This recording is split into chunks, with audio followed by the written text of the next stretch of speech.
Right, pang 9 na yata ito, no? Dito from Baler, Aurora, Sus Maria Joseph, di alintana ng tatlong rider na to, no? Etong si Adrian, ano? Adrian Domingo? Ha? Andre. Ay, Andre pala, Andre Domingo. Si Andre, though hindi siya kasama sa 8-man team dahil because of his age, 16 years old to, ano? Baka maging if ever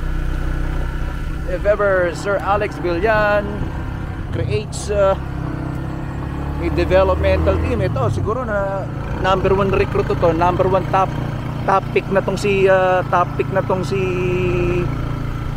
Andre Domingo, no? May moniker to si Andre. Anong tawag sa'yo, Andre? Ha? Stanley! Wow! Imported! Imported naman pala. Imported din yung lakas nito eh. Si Stanley. Pang French ang dating eh. French ang lakas. Okay, ladies and gentlemen, 4% gradient.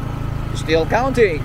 17 kilometers per hour. John Paul Morales together with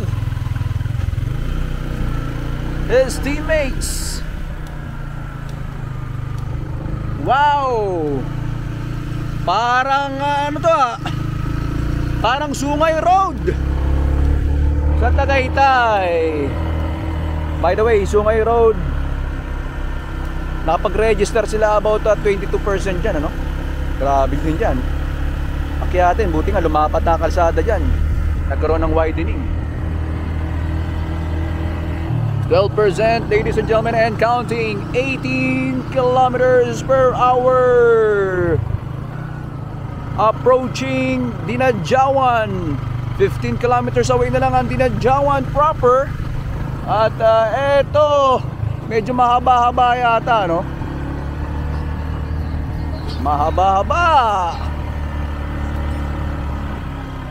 Dapat medyo kumpleto tulog mo dito at masahe mo, no? At medyo maganda-ganda rin dapat ang panaginip mo. Mag-aakitin mo to para may lakas ka, no? At of course, dapat the night before, dapat kakain tayo ng pansit. Lalo na pag excellent noodles, ano? Medyo mahaba-haba ang busog. From 12 to 11%.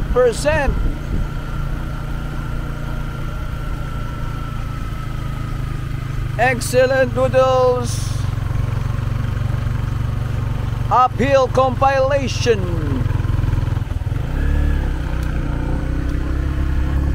John Paul Morales and Mervin Corpus.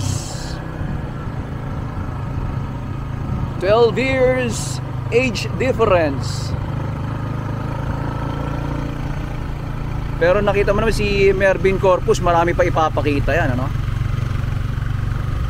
Si Oranza, no, nag-champion ng Ronda Pilipinas, 26.